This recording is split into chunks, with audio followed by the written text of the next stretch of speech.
years after the tragedy of 9/11, many questions remain unanswered. A group of experts has convened in Washington to discuss what they think happened that day. And as RT's Dina Gusolski reports, some of their theories are in stark contrast to the official version of the events. Here's the free-fall collapse straight down. September 11th, 2001, World Trade Center number 7.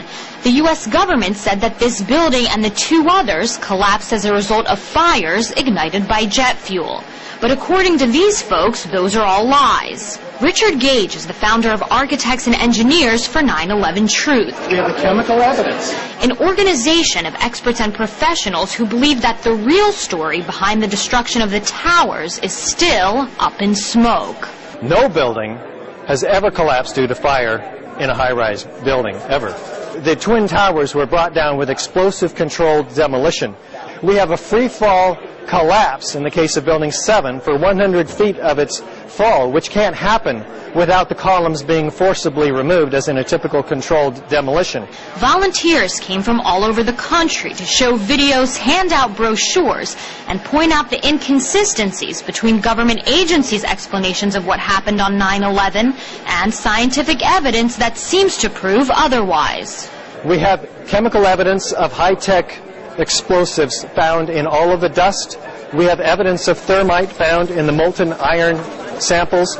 This can't happen in normal office fires. They don't have half the temperature required to melt steel. Where did the molten iron come from? And those at the convention seem to be eating this new information right up. They, too, wanted more answers.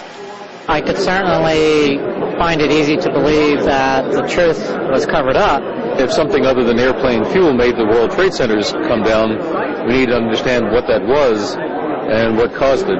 I would need to know a lot more about what's going on here. And with this group calling for a fresh look at the attacks that shook America, one question lingers. Who put the explosives in there? We don't know who may have put the explosives there or why or how they did it. So we're asking for a real investigation, and let's let the chips fall where they may. Gage is just one of over 700 architects and engineers who claim that it was a controlled demolition that resulted in the collapse of the World Trade Centers. And now these experts are calling for a brand new investigation into the September 11th attacks in the hopes of uncovering more of the truth underneath all the rubble. Dina Gusolski, RT, Washington, D.C.